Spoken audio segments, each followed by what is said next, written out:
명랑 시사 이승원입니다.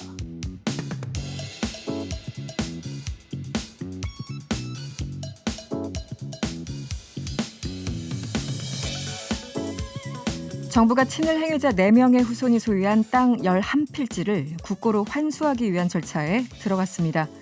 법무부는 오늘 부당이익 반환 청구 소송을 제기했다고 밝혔죠. 특별법이 있습니다. 반일 친일 반민족 행위자 재산의 국가 귀속에 관한 특별법에 따르면 친일 행위자가 일제에 협력한 대가로 취득한 재산은 국가에 귀속되게 됩니다. 법무부는 이번에 소송을 제기한 11필지 이외에도 나머지 55필지도 추가 증거를 확보한 뒤에 소송을 제기할 방침입니다. 정부는 이런 얘기를 했습니다. 마지막 한 필지까지 완수해서 3.1운동의 헌법 이념과 역사적 정의를 구현하겠다고 강조했습니다.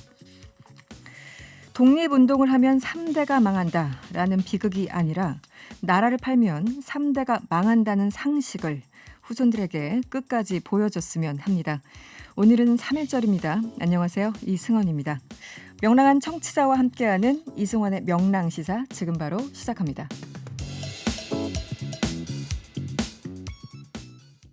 3월 1일 월요일 명랑시사 이승원입니다. 시작했습니다. 첫 곡은 클라잉넛의 독립군가 듣고 오셨습니다. 오늘 준비된 메뉴들 소개해드리죠. 뉴스 로우킥에서는 문재인 대통령의 3.1절 기념사 주요 내용 살펴보도록 하겠습니다. 그리고 서울시장 보궐선거 단일화 소식 오늘 속속 전해지고 있는데요. 함께 살펴보도록 하고요. 3월 첫날 훈훈한 미담까지 함께 전해드리도록 하겠습니다.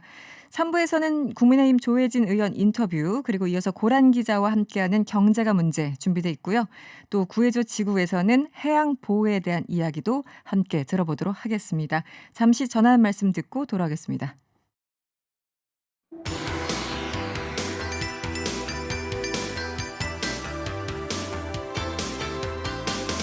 낮은 자세로 바라보며 집중 타격합니다. 뉴스 로우킥.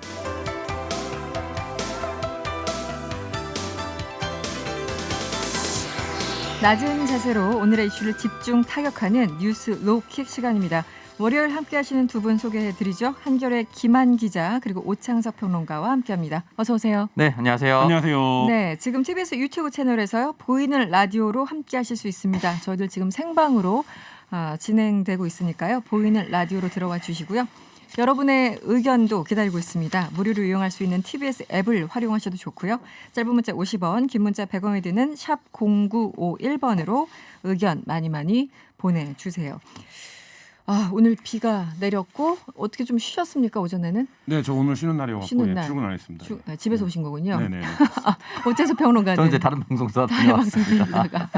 이 김한 기자는 집에서 왔는지 네. 회사에서 왔는지 명확하게 구분되는 어떤 그 분위기가 있어요. 네, 이제 회사에 간파했어요. 갈 때는 이제 오피스로 올. 오피스로 네. 아니 복장이 편해서 그냥 네. 시비 걸어봤어요. 네. 하루 종일 정말 비가 내리고 있어요. 지금도 아마 비가 내리는 것 같은데 오늘 또 102주년 3.1절이었습니다. 오늘 오전에 3.1절 기념식이 있었죠? 네, 그렇습니다. 서울 종로구 탑골공원에서 개최가 됐는데요. 탑골공원은 102년 전 이제 시민과 학생들이 만세를 외치고 독립선언서를 낭독했던 3.1운동의 발상지 아니겠습니까? 네. 이제 문재인 정부 들어서 탑골공원에서 3.1절 기념식이 열리기는 이번이 처음인데요. 그러니까 비가 와서 조금 걱정을 하긴 했는데 어쨌든 행사는 무사히 열렸습니다. 네. 문재인 대통령 올해 3.1절 기념사에 어떤 메시지를 담을까 굉장히 좀 궁금했는데 뭐 여러 가지 메시지가 있었어요. 잠시 들어보도록 저희들이 좀 준비한 게 있는데요. 잠시 들어보도록 하겠습니다. 가해자는 잊을 수 있어도 피해자는 잊지 못하는 법입니다. 그러나 100년이 지난 지금 한일 양국은 경제, 문화, 인적 교류 등 모든 분야에서 서로에게 매우 중요한 이웃이 되었습니다. 우리가 넘어야 할 유일한 장애물은 때때로 과거의 문제를 미래의 문제와 분리하지 못하고 뒤섞음으로써 미래의 발전에 지장을 초래한다는 것입니다. 우리는 과거의 역사를 직시하면서 교훈을 얻어야 합니다. 그러나 과거에 발목 잡혀 있을 수는 없습니다. 한국 정부는 언제나 피해자 중심주의의 입장에서 지혜로운 해결책을 모색할 것입니다. 그러나 한일 양국의 협력과 미래 발전을 위한 노력도 멈추지 않을 것입니다. 네, 오늘 그 일본 관련해서 혹은 또 북한 관련해서 어떤 얘기들이 나올지 궁금했었는데 기본적으로 눈에 띄는 어떤 메시지가 있었을까요? 네. 일단 뭐 여러 가지 내용이 있었는데요. 네. 뭐 일단은 G7 들어가서 선도적인 국가가 되겠다라고 했었고 코로나 백신 얘기도 했었고요. 그리고 가짜 뉴스 좀 조심해야 된다라고 얘기를 했었고 가장 중요한 게 이제 일본과의 관계 문제인 것 같은데 한일 양국은 과거의 미래를 동시에 바라보며 함께 걷고 있다. 그리고 피해자는 잊지 못한다. 방금도 나왔었는데 네. 도쿄올림픽 언급이 나왔어요. 네네. 한일 그리고 남북, 북일, 북미 관계 개선에 도움이 될 것 같다라는 뉘앙스로 이야기를 했고 실제로 평창 동계올림픽 때 사실은 남북 관계가 굉장히 개선이 됐었습니다. 그렇죠. 네. 역사적인 역할을 했었다라고 볼 수도 있죠. 그 당시로만 보면 도쿄올림픽이 만약에 현재로서는 저는 아직까지 올해는 좀 미지수라고 보지만 만약에 개최가 된다라고 했을 경우에는 어쨌든 각 국가 정상들이 만날 수 있는 공식적인 만남이 됩니다. 그렇기 때문에 열리게 된다면 이 부분에 있어서 그동안 풀리지 않았던 문제들을 좀 풀 수가 있고 다만 지금 한일 관계가 나빠졌던 데는 사실은 이제 대일 무역 보복이 제일 먼저 시작이 됐었기 그랬었죠. 때문에 네. 그 부분에 대해서는 어떻게 풀어나갈 것인가는 여전히 남아있다고 볼 수가 있습니다. 네. 뭐 이제 무역 보복도 있었고 강제징용 대법원 판결 또 이제 최근에 위안부 뭐 우리 법원의 판결 이런 것들을 핑계 삼아 일본에서는 전혀 지금 전향적인 자세를 보이지 않고 있는데 오늘 메시지 뭐가 눈에 띄었어요, 김한 기자? 일단 어떤 투트랙 부분이요? 전략을 앞세웠는데요. 그러니까 과거 3.1절 기념사에서는 굉장히 이제 일본의 과거 만행을 규탄하는 목소리가 강조가 됐었는데 이번에는 네. 이제 역사 갈등과 현안을 좀 구분하는 듯한 그래서 이제 그 미래로 나아가자는데 조금 방점이 찍힌 것 같은 네. 메시지가 나왔는데요. 이른바 다만 투트랙. 네. 예, 다만 이제 이 지금 첨예하게 제기되고 있는 뭐 무역 보복 얘기도 있지만 사실 일본이 제일 민감하게 생각하는 건 위안부 문제거든요. 그렇죠. 예. 네. 근데 이 부분에 대해서 지금 이제 일본 정부 입장은 한국 정부가 양측 정부에 의해서 공인된 그리고 유엔과 미국도 지지했던 위안부 합의를 깼다라는 게 일본 정부의 입장인 거고 이 부분에 대해서 어떻게 진전을 시킬 건지에 대한 좀 구체적인 해결책이 필요할 텐데 뭐 네. 대통령이 이걸 뭐 직접 얘기하기는 뭐 아직까지는 예민하고 어려운 부분이미 이해는 되는데 역시 이 미래로 나아가기 위해서는 네. 정리해야 되는 현안에 대해서는 조금 여전히 좀 입장이 안 나왔다는 점이 좀 드러났고요. 그다음에 관계 개선 의지를 이제 밝히고 있는데 이게 이제 정부 초기와는 조금 스탠스가 많이 달라진 건데 그렇죠. 지금 네. 문제는 문재인 정부가 1년여를 남겨두고 있는데 지금 오창석 평론가 말씀하신 것처럼 한일 관계의 드라마틱한 개선이 되려면 양쪽 모두 명분이 있어야 되거든요. 근데 한국 쪽 명분은 역시 한일 관계를 풀어야 남북 관계도 북미 관계도 풀 수 있다라는 거가 돼야 우리가 어느 정도 일본에게 양보를 할 수 있는 이제 토대가 되는 거고 일본 입장에서도 이 급냉된 한일 관계를 풀기 위해서는 뭔가 자기들이 장에 나올 계기가 있어야 되는데 지금 이제 문재인 정부 임기 내에 이런 이제 말하자면 양보의 계기들을 서로 만들 수 있느냐 이 부분은 문재인 정부의 이제 외교력으로 이제 남게 됐습니다. 뭐 강창일 전 의원도 이제 주일 대사로 가고 그래도 이제 일본에 대해서 굉장히 많이 안다는 분을 이제 보냈고 또 박지원 국정원장도 갔었잖아요. 등등 우리 입장에서는 여러 가지 손짓을 보냈는데도 불구하고 지금 일본은 사실 꿈쩍도 안 하고 있고 그게 어떻게 보면 쓰가는 이제 내부 정치용으로 또다시 한국을 활용하는 그런 상황 아니겠습니까? 사실 그 전부터 계속해서 이어졌었죠. 아베 총리가 이어졌을 때도 그랬고 사실은 이낙연 당대표가 취임했을 때도 조금 달라질까 이 얘기가 네네, 나왔었거든요. 맞아요. 도쿄 네. 특파원 출신이었다. 지일파다 이런 얘기를 했었는데 네. 사실 크게 바뀌지 않았습니다. 아베가 그렇게 어떻게 보면은 이제 건강상의 이유로 퇴진을 하긴 했었지만 여러 가지 문제가 이미 불거진 상태였었고 그리고 스가는 본인 스스로를 지키는데 지금 뭐 급급하다고 볼 수밖에 없습니다. 그렇죠. 네. 그렇기 때문에 이 부분에 있어서 만약에 본인을 지키는데 더 유리하다라고 하면 이 상태를 유지하려고 할 텐데 역시나 큰 이벤트가 있지 않고서는 당분간 또 이 메시지와는 무관하게 변화가 있기는 어렵지 않을까라는 생각이 네. 듭니다. 알겠습니다. 다음 이슈로 넘어가 볼까요? 오늘 뭐 여러 가지 소식들이 전해졌는데 더불어민주당 본선 출마 후보 확정됐습니다. 뭐 예상대로 박영선 후보가 됐습니다. 좀 소식을 전해주시죠. 네, 방금 전에 네. 소식이 들어왔는데요. 네네. 이제 경선 이제 권리당원 투표 50%랑 시민 투표 50%가 합산한 결과 네. 득표율 69.56. 뭐 이 정도면 압도적인 승리라고 할 수 있을 것 같은데 한 70% 가까이를 얻었으니까요. 그러네요. 박용선 후보가 우상 후보를 제쳤습니다. 뭐 우상 후보가 굉장히 조직을 다져왔기 때문에 막판 뒤집기 같은 이변이 있을 수 있는 건 아니냐 이런 관측도 있었는데 네. 뭐 예상했던 대로 그 박용선 후보가 압승을 거뒀습니다. 50 권리당원 투표 50 일반 투표 50. 그 69.5대 30.4면 네. 우상호 후보 입장에서는 굉장히 좀 뼈아픈 숫자네요. 그래도 어느 정도 좀 기대를 했었잖아요. 박영선 캠프 쪽에서도 한 네. 6.5대 3.5 정도가 나올 거다 이렇게 그 자신감을 정도? 보이긴 했었는데 그게 이제 그렇습니까? 굉장히 좀 높이 잡는 거다 이런 평가도 있었거든요. 근데 이제 막상 뚜껑을 열어보니까 7대 3이 나와버렸습니다. 네, 그러네요. 지금 이 퍼센테이지를 보면은 7대 3을 확인할 수가 있고 여성 가산 10을 하지 않은 상태에서 이긴 거거든요. 그렇죠. 네. 그러니까 우상호 캠프 입장에서는 여성 가산 내로 진다라고 했을 경우에는 사실상 졌지만 이긴 것이다. 뭐 다음을 또 1년 뒤를 또 도모해 볼 수가 있는데 네. 이 정도 수치의 차이라고 하면 더블 스코어 이상으로 남았기 때문에 네. 그리고 지금 권리당원 ARS, 온라인 투표 그리고 온라인 투표 ARS, 휴대전화 가상선거인단 모두 압도적으로 패배했습니다. 그래서 아마 캠프에서 즉각적으로 이제 수락한다. 뭐 박영선 후보를 응원한다라는 메시지를 내긴 했으나 네. 캠프 분위기는 굉장히 안 좋을 것 같습니다. 네. 네. 결국엔 두 가지라고 보는데요. 그러니까 여론조사에서 한 번도 우상호 후보가 더 본선 경쟁력이 있다라는 조사 결과가 나온 적이 없기 때문에 사실 이제 권리당원 중에서 우상호 후보를 지지하려고 했다고 생각을 하다가도 네. 본선 경쟁력 측면에서 이제 걸리게 만든 측면이 있었고요. 그러니까 이걸 극복하기 위해서 우상호 후보가 내세운 게 이른바 이제 집도끼를 잡는 전략들 네, 많이 그렇죠. 내세웠는데 네. 그 부분이 이제 어떤 시대적 감각이 좀 뒤떨어지는 거 아니냐 이런 평가를 받으면서 사실 뭔가 이렇게 선도적인 캠페인을 해보지도 못하고 좀 무너져 버리는 네. 이런 모습을 좀 보였던 게 페인인 것 같습니다. 메시지나 어떤 캠페인 전략 차원에서 약간 좀 오류가 있었다 이렇게 네. 보시는 분들이 좀 계시더라고요. 알겠습니다. 그리고 오늘 그 제3지대 야권 단일화 이 또한 예상대로 네. 너무 이렇게 예상대로 가면 재미는 없는데 안철수 대표가 후보로 정해졌어요. 네, 네. 맞습니다. 안철수 후보가 이제 예상대로 결정이 났고요. 금태섭 후보 역시 자신의 SNS를 통해서 빠르게 패배를 인정하고 안철수 후보를 응원하겠다라고 이야기를 남겼습니다. 이 부분에 대해서는 사실 금태섭 후보 패배하긴 했으나 저는 체급을 충분히 많이 올렸다라고 저는 생각이 들고 물론 네. 금태섭 캠프에서는 실제로 이기기 위해서 들어간 사람들도 있겠지만 아주 냉정하게 봤을 때는 체급을 동시에 맞췄고 이게 여론조사를 돌리다 보면은 100%이기 때문에 안철수와 금태섭 이름이 같이 나옵니다. 그렇기 때문에 인지도 상승에도 금태섭 전 의원 입장에서 나쁘지 않기 때문에 네. 이 부분에 있어서 어쨌든 장기적인 과제로 남겨두고 저는 이 제3지대 경선에 뛰어들었을 거라고 생각을 하는데 금태섭 후보는 앞으로도 역할을 할 수 있는 여지를 열어놨다고 볼 수 있습니다.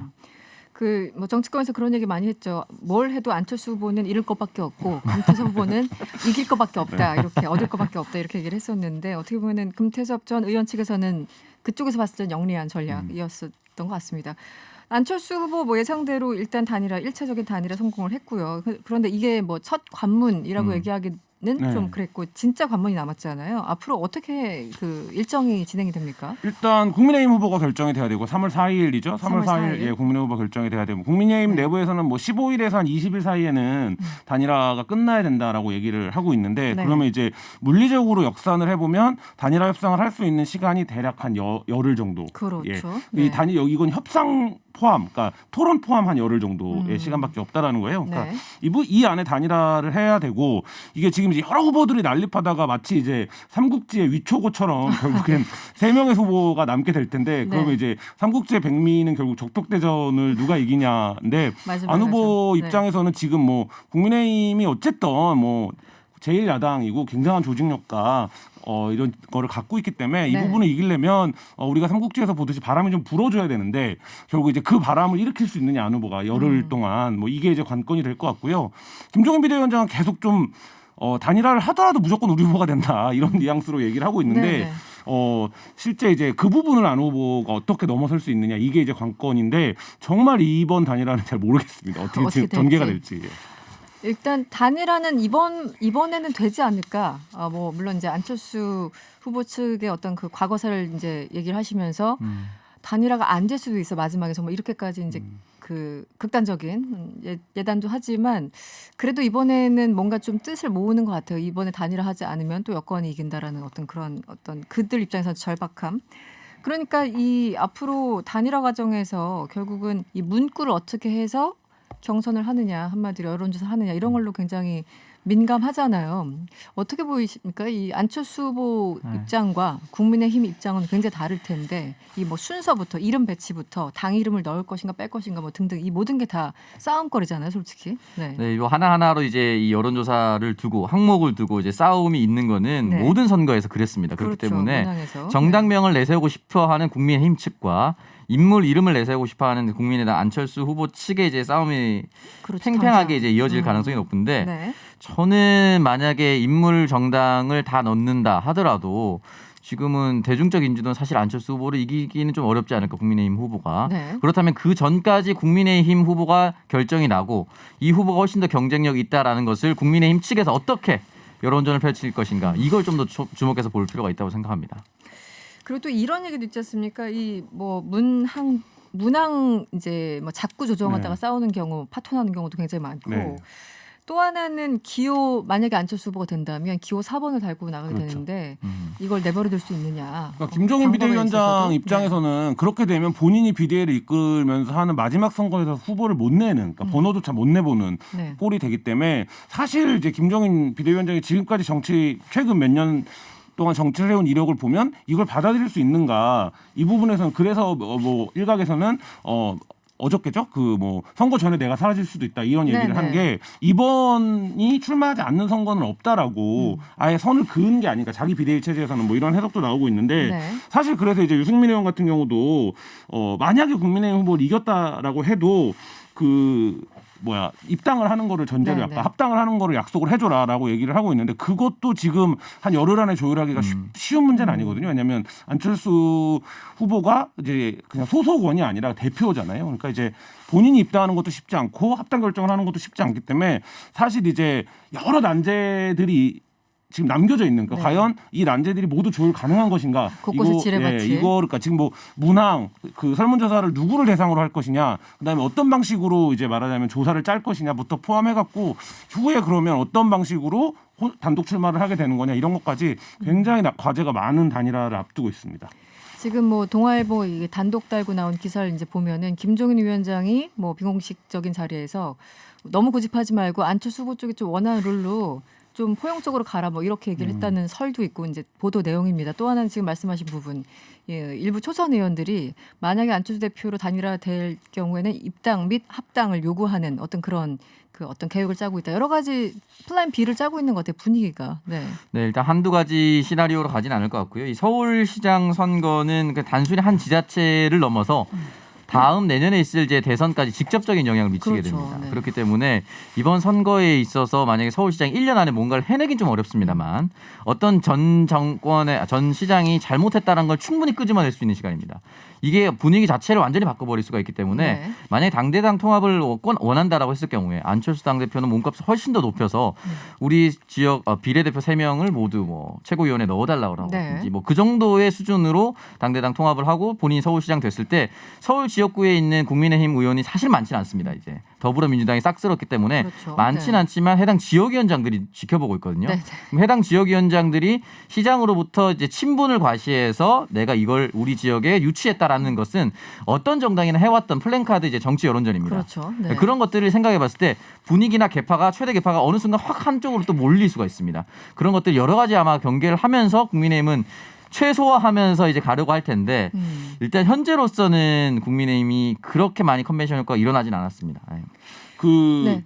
만약에 국민의힘이 후보를 못 내는 상황이 되고 안철수 후보로 단일화가 된다라고 하면 지금 이제 다들 그걸 두려워하는 건데 정계 개편이 오는 겁니다. 예를 들면 그렇죠. 네. 국민의힘은 더 이상 존재할 이유가 없어지는 정당이 되는 거기 때문에, 근데 이 정계 개편이라는 거는 그러면 어떻게 되는 거냐면 당연히 안철수 후보를 중심으로 되는 겁니다. 왜냐하면 네. 지금 국민의힘이 그렇지 않아도 지금 당 안에 대선 주자가 없는 상태에서 가장 지지율이 높은 오세훈 나경원 후보가 안철수 후보한테 경쟁력에서 안 된다는 게 확인이 되면 결국 선거는 정당은 그렇죠. 집권을 위해서 존재하는 거기 때문에 네네. 안 후보 중심으로 모이는 거. 근데 이게 국민의힘 내부에도 한 100여 명의 의원들이 있다는 거죠. 그러니까 김종인 비대위원장은 어차피 선거가 끝나면 떠날 사람이지만 네네. 이 의원들이 이걸 받아들일 수 있느냐. 어느 날 갑자기 안 후보를 중심으로 해서 갑자기. 보수 정계 네. 개편이 일어난다라고 하면 이게 사실 이제 간단한 일은 아니고요. 그렇죠. 안 후보가 서울시장이 되던 안 되던 이 과정을 내년 대선까지 본인을 중심으로 끌고 갈 수 있다라고 하면 내년 대선에서도 굉장한 경쟁력을 갖추게 네. 될 거라고 보여지는데요. 그러니까 사실 이제 우리가 계속 안 후보의 어떤 정치력 이런 거에 의문점을 갖고 있는데 이 부분에서 이제 안 후보가 본인이 지난 10년간 정치를 하면서 성장해왔다라는 거를 보여줄 수 있느냐에 따라서 지금 뭐 내년 대선은 지금 그 야권의 경우에 마땅한 후보도 보이지 않는 지금 이런 상태인데 그렇죠, 네. 이 구도 자체에 재편이 올 수도 있는 이런 이제 이슈입니다. 알겠습니다. 여기까지 하고요. 오늘 3.1절이기도 하고 좀 따뜻한 네. 뉴스를 저희들이 간만에 준비해봤습니다.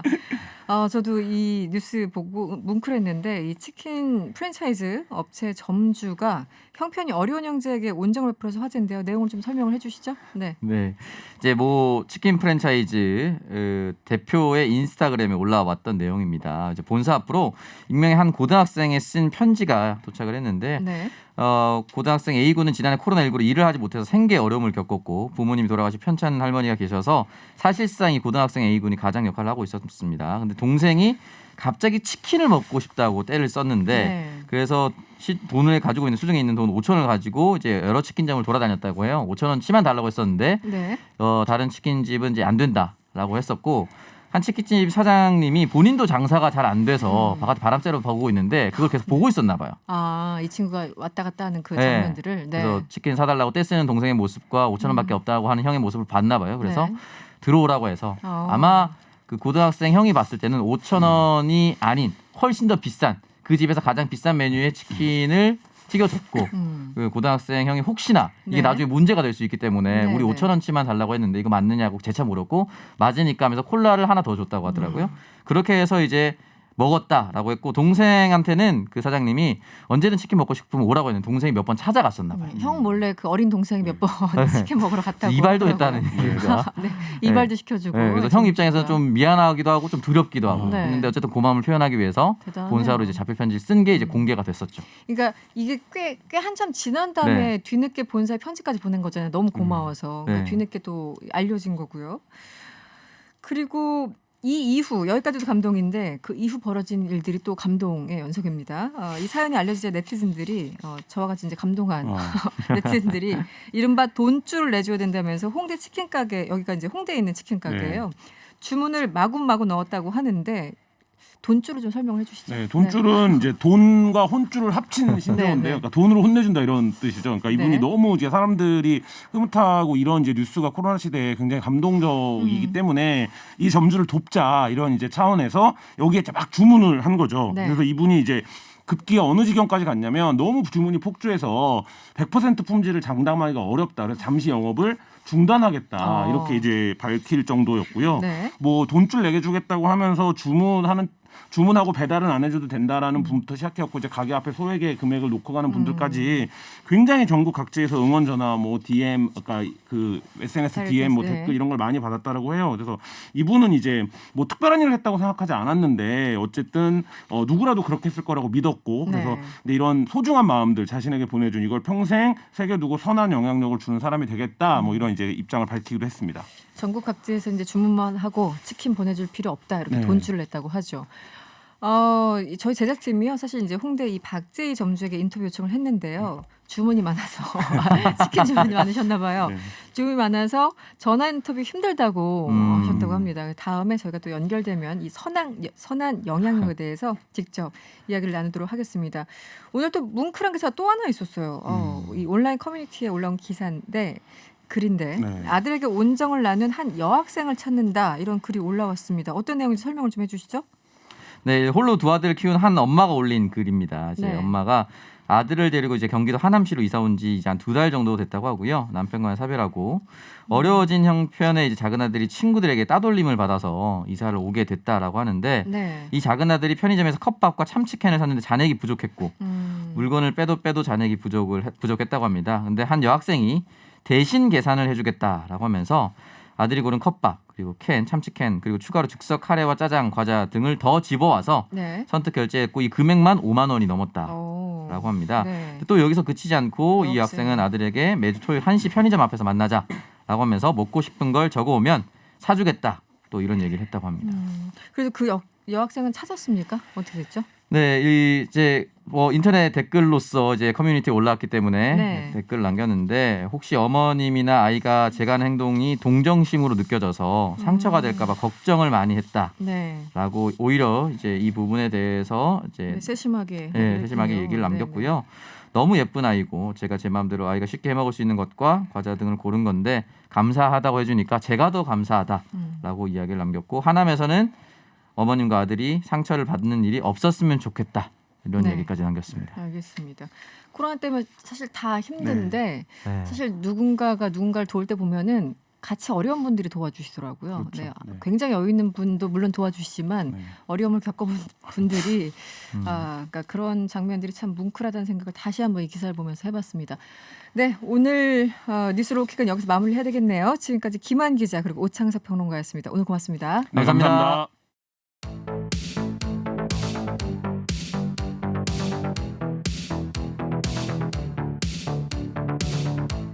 영화 미나리가 골든글로브에서 최우수 외국어 영화상을 수상했습니다. 아카데미 시상식 수상도 기대되고 있는데요. 시내21 장영엽 편집장과 연결해서요. 자세한 이야기 들어보도록 하겠습니다. 편집장님 안녕하세요. 네, 안녕하세요. 네, 미나리. 저희들이 많은 기대를 하고 있었는데 이번에 골든글로브 최우수 외국어 영화상 수상을 했어요. 어느 정도 예상을 하셨죠? 네. 네. 미나리 같은 경우에는 수상을 당연히 예측을 했습니다. 네. 왜냐하면 이제 매년 영미권 시상식 시즌을 이제 지켜보잖아요. 네. 그러면은 어떤 흐름을 타는 영화들이 있어요. 음. 지난해에는 기생충이 그랬고 네. 올해는 미나리가 그랬는데요. 네. 이 미나리라는 영화가 이제 썬댄스 영화제 심사위원 대상부터 시작을 해서 아카데미 시상식의 전초전이라고 불리는 미국 영화연구소의 AFI 어워즈 10대 영화로 선정되기까지 네. 정말 뭐 전 세계 75관왕을 기록하면서 돌풍을 일으키고 있습니다. 네. 그런데 뭐 이렇게 상을 많이 받는다는 거는 이 영화가 그만큼 보편적으로 많은 사람들의 마음을 사로잡을 만한 매력이 있었다는 것일 테고요. 네. 또 올해 골든글로브 최우수 외국어 영화상 후보에 미나리와 함께 오른 다른 작품들을 보면 네. 이 영화를 능가할 만한 활약을 보인 경쟁자도 딱히 없었던 것 같습니다.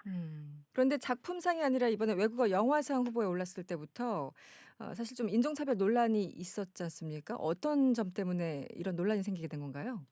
네, 제가 이 부분에 대해서는 좀 더 정확하게 골든글로브의 후보 심사 규정에 대해서 말씀을 드리는 편이 좋을 것 같습니다. 네. 골든글로브 시상식을 주관하는 할리우드 외신기자협회라는 곳이 있어요. 네네. 여기서는 골든글로브 후보를 선정할 때 대화의 50% 이상이 영어가 아닌 경우에는 외국어 영화로 분류한다는 규정을 두고 있는데요.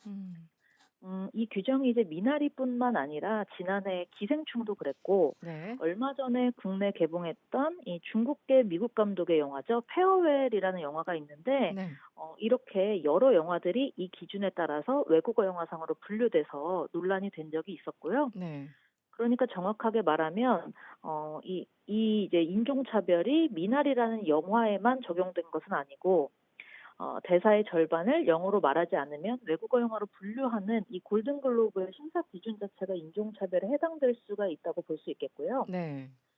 퓰리처상을 수상한 작가인데 베트남계 미국인 비에타인 응우엔이라는 작가가 워싱턴 포스트에 얼마 전에 이런 칼럼을 기고를 했었습니다. 네. 미나리라는 영화가 이제 이 골든글로브 이 시상식과 이제 더불어서 미국적인 것은 무엇인가라는 질문을 던지는 영화였다고 이렇게 얘기를 한 적도 있어요. 네.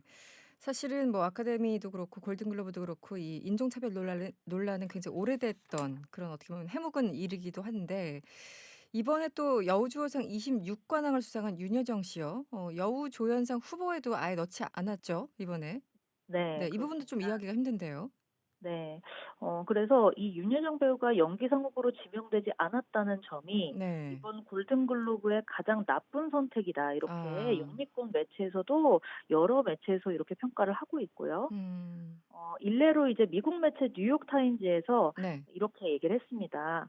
이미 미국 내에서 미나리의 순자 역으로 수십 개 비평가 협회상을 수상할 만큼 한 해에 가장 주목할 만한 활약을 펼친 배우로 이제 평가를 받고 있는데 윤여정 배우가 네네. 그런데 이런 이제 배우를 후보로도 올리지 않은 결정은 골든글로브의 가장 큰 실수다라고 보도한 적이 있었습니다. 네, 굉장히 강력한 언어로 비판을 했군요.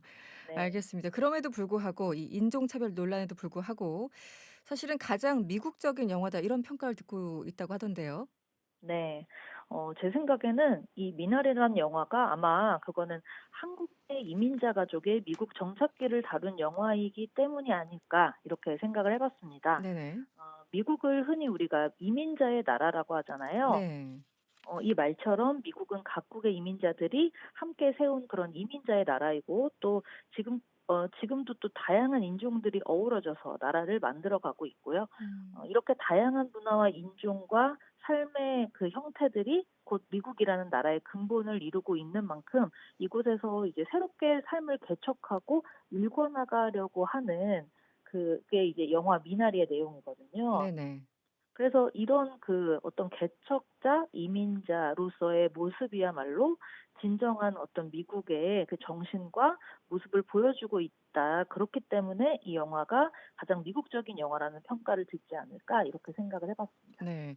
뭐 일부 외신에서는 이 최우수 외국어 영화상에 오른 유일한 미국 영화다 이렇게 꼬집기도 했다던데 네, 이번에 영화 대부분이 사실 한국어 대사라고 하던데요. 아직 저는 영화를 못 봐서.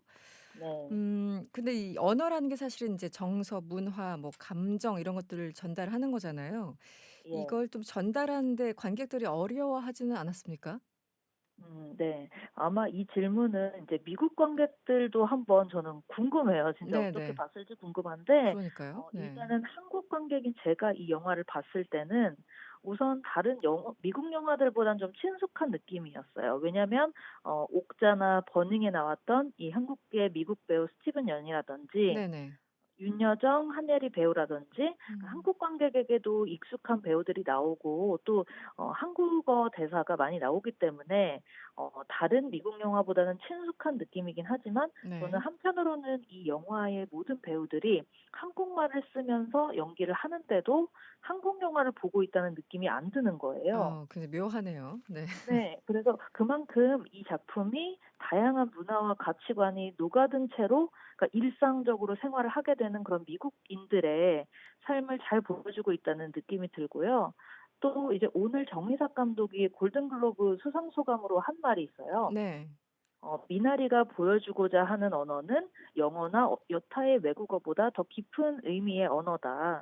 바로 음. 마음의 언어다. 이렇게 얘기를 했는데, 네. 저도 이 영화를 보면은 이 언어나 뭐 문화를 뛰어넘어서 모두가 좀 보편타당하게 공감하는 정서가 분명히 있을 거라고 생각을 합니다. 알겠습니다. 그럼에도 불구하고 좀 아쉬운 부분이 있는데 어쨌든 이 골든글로브가요. 이 아카데미 시상식의 전초전이라고 얘기가 되잖아요. 네. 미나리도 역시 수상에 대한 기대가 높은데 현재 좀 분위기는 어떤가요? 분위기는 제가 봤을 때는 점점 고조가 되고 있는 것 같습니다. 네.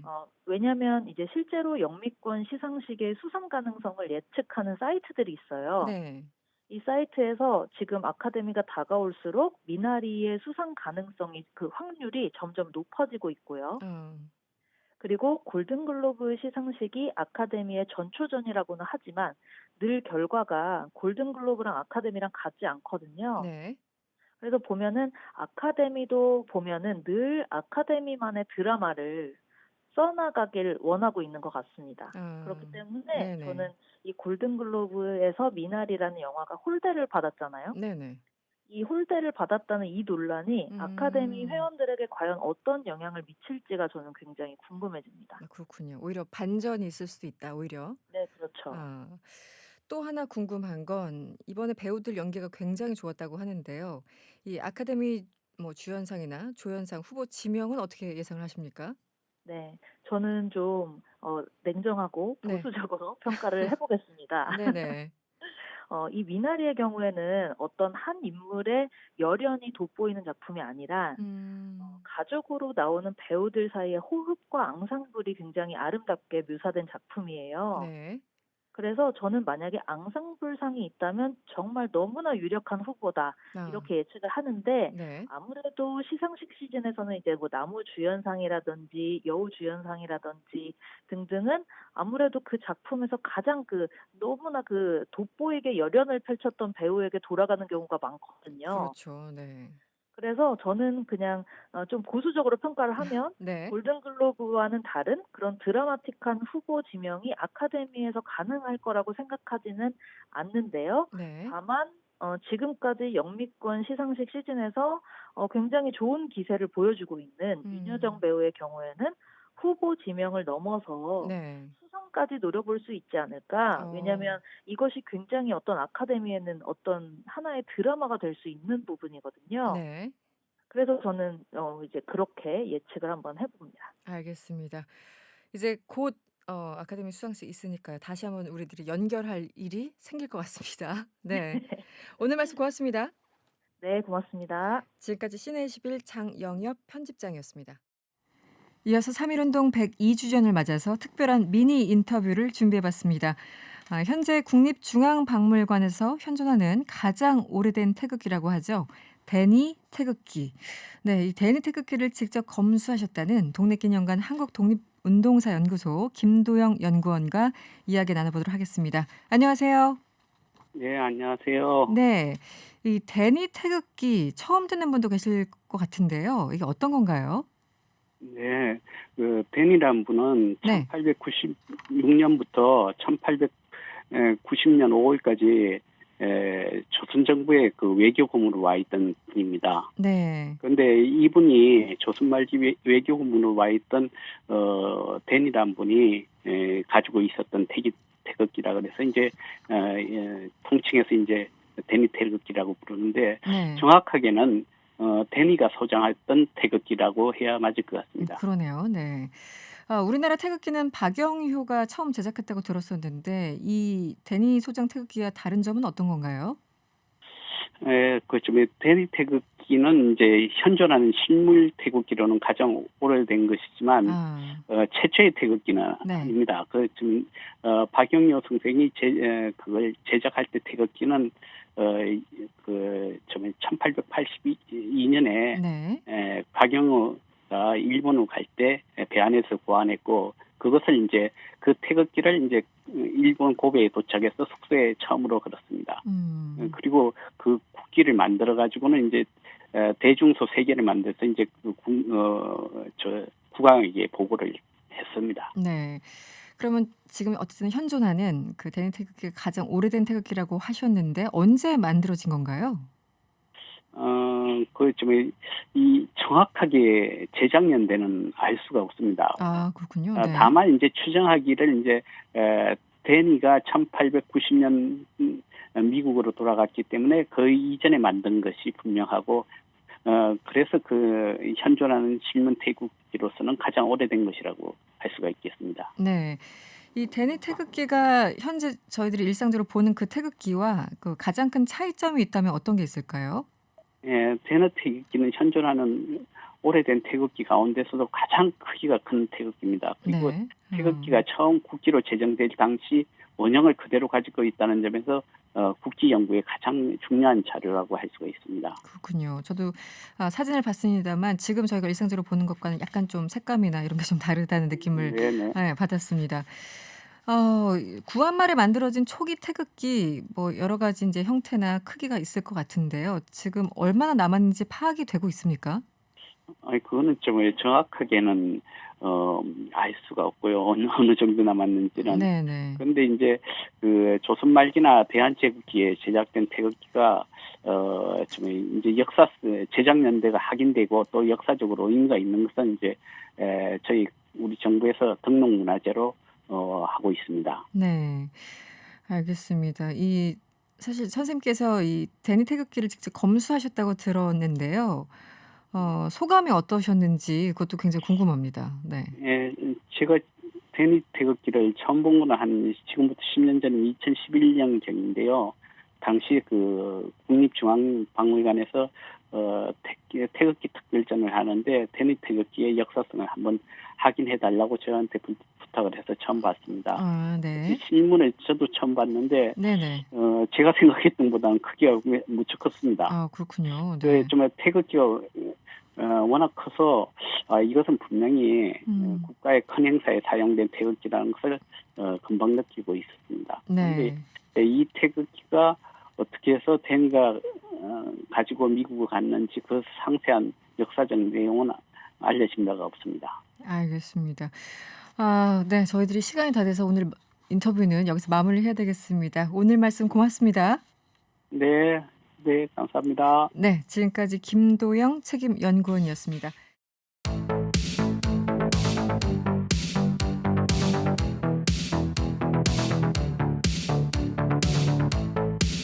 지금 이 시각 정치권에서 가장 뜨거운 이슈를 짚어보는 시간이죠. 명랑 인터뷰. 여의도 오늘은 야당 편입니다.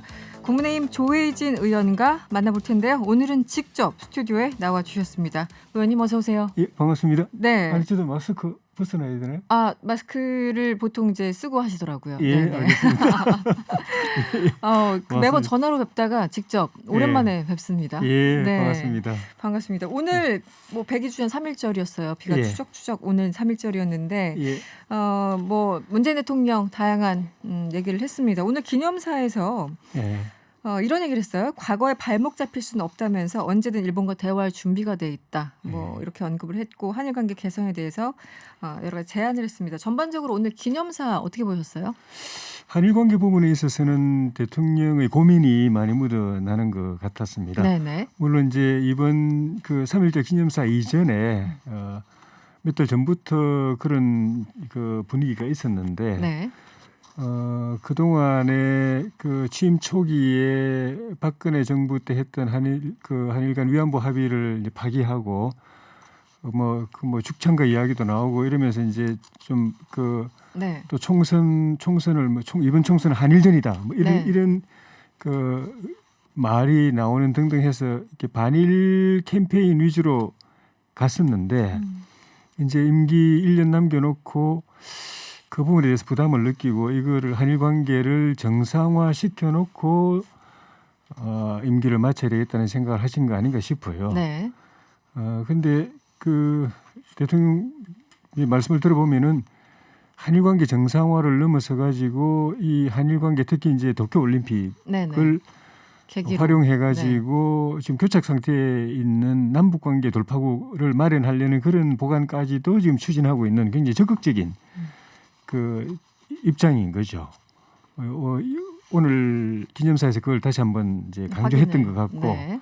근데 지금 문제는 일본이 너무 이제 그동안에 이 반일 드라이버에 대해서 우리에 대한 불신이 깊어져 가지고 예를 들면 그 한일 위안부 합의라든가 징용공 그 배상 판결이라든가 네네. 이런 걸 우리 정부가 알아서 이렇게 바로 잡지 않으면은 네네. 그런 정상화에 응하지 않을 듯한 냉랭한 이 반응을 보이고 있어 가지고 네. 그거를 대통령께서 어떻게 풀어서 돌파구를 마련하느냐 하는 게 쉽지 않은 과제인 것 같습니다. 그러니까 한마디로 우리나라 이제 상권 분립인 대한민국에서 사법부가 내린 판단을 예. 한마디로 정부가 행정부가 뭔가 알아서 조금 조치를 취해달라 뭐 이런 거잖아요. 사실은 일본 예. 스가 정부가 예. 그 제안 자체가 너무 무리 아닙니까? 그러니까 풀 생각이 있으면 그런 제안 자체를 안 했을 것 같은데 풀 생각이 전혀 없는 거 아닌가요? 어떻게 보세요? 스가 정부의 입장에 대해서.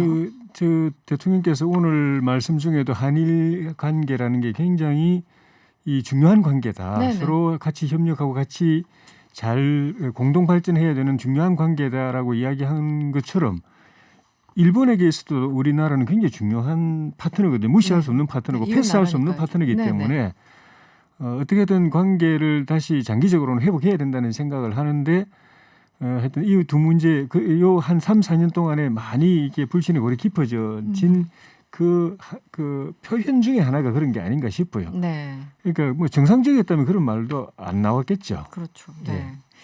그래서 전반적인 평가를 해주신다면 어쨌든 우리 정부는 계속 뭔가 손짓을 하고 있고 일본은 계속 거부를 하고 있는 이런 상황인데 예. 그래서 오늘 그 기념사 좀 평가를 해주시면은 어떻습니까? 그 일본도 좀 전에 말씀드린 것처럼 도쿄올림픽 이걸 하느냐 마느냐 그렇죠. 그 자체도 또 문제죠. 하더라도 이게 뭐 대충 뭐 한 실패가 예고돼 있는 듯한 그런 굉장히 어려운 처지거든요. 네. 경제적으로도 그렇고 방역 문제도 그렇고 장기적으로는 일본도 우리하고 관계 개선하고 정상화하고 협력 관계를 회복해야 된다는 생각 뻔히 할 겁니다. 네, 네. 속으로는 하겠죠. 근데 어쨌든 지난 3, 4년 동안에 이제 일본 쪽에서 볼 때는 우리가 지나치게 정치적으로 반일 캠페인을 너무 심하게 했다는 그런 생각을 하고 있기 때문에 네. 우리가 조금 더 그런 측면에서 문 대통령께서 어떤 그 문제인식을 갖고 계시다고 한다면 의혹을 갖고 계시다고 한다면은 네. 그런 불신을 다시 희석시키고 신뢰를 다시 복원할 수 있는 좀 더 추가적인 노력이 필요하지 않겠는가. 네. 그게 뭐 징용공 판결 이런 걸 뒤집고 이런 거는 어려울지 몰라도 그렇죠. 네. 다른 방면으로도 길이 얼마든지 있을 수 있을 테니까 말 그대로 그런 정치적으로. 것으로 신뢰가 회복되면은 네. 징용공 판결 이런 거 가지고 계속 물고 늘어지고 그러지는 않겠죠. 알겠습니다. 오늘 사실은 뭐 이슈가 여러 가지가 있지만 예. 이 선거 관련 이슈가 워낙 많아서 예. 이 부분을 먼저 좀 제가 질문을 드리도록 하겠습니다. 예. 네. 그 안철수 후보가 예상대로 금태섭 후보를 이제 이겼어요. 예. 그리고 일단 1차 단일화 승자로 결정이 됐는데 충분히 뭐 예상된 결과였죠. 예상했지만 혹시 변수가 있을까?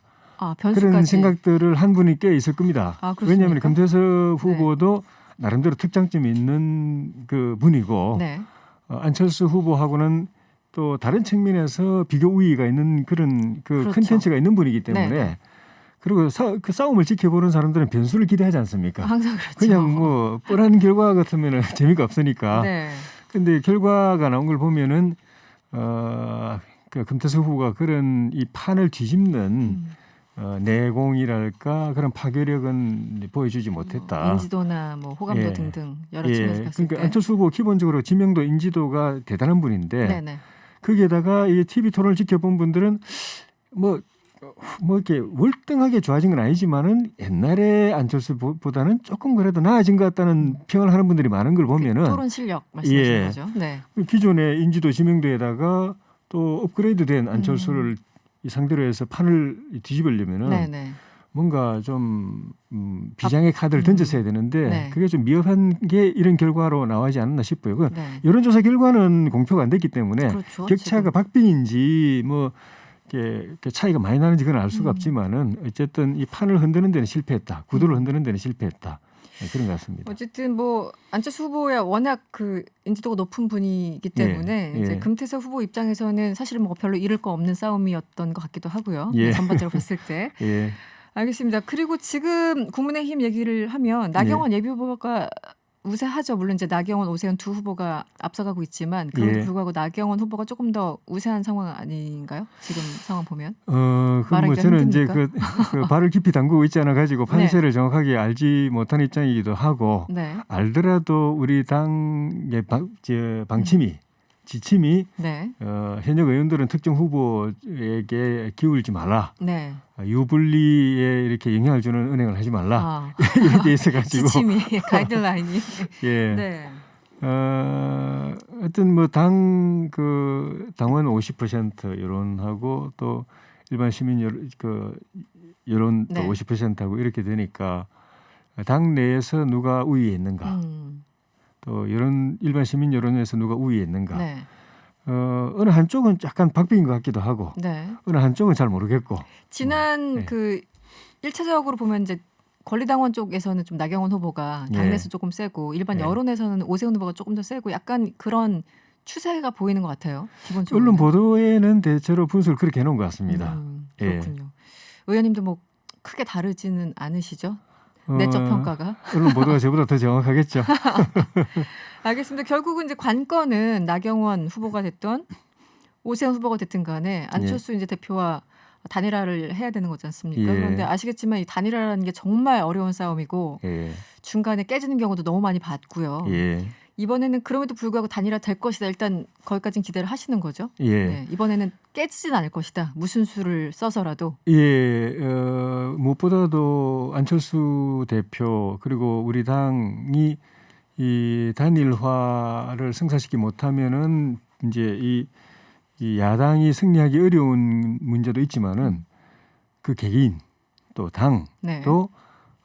굉장히 그 책임을 벗어나기 어려울 것이다.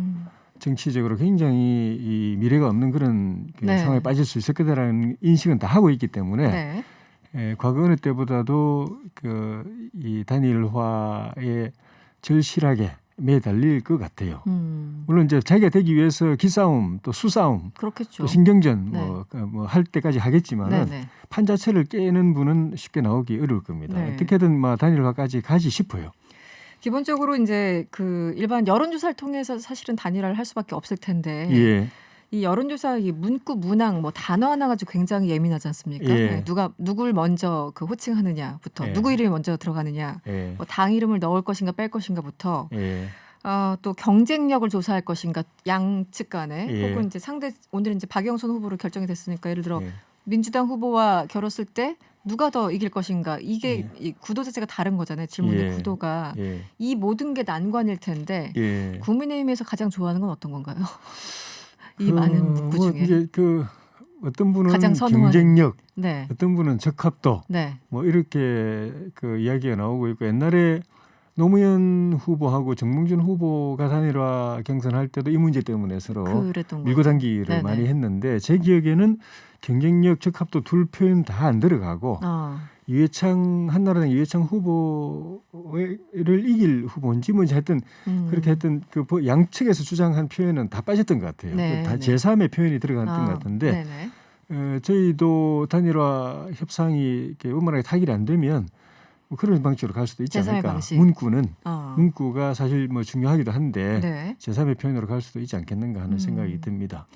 그 이제 일각에서는 그러니까 물론 안철수 대표 입장에서는 적합도, 그러니까 민주당 후보와 겨뤄서 누가 이길 것으로 보이느냐, 뭐 예. 거칠게 문장을 만든다면 그걸 더 좋아하고, 예.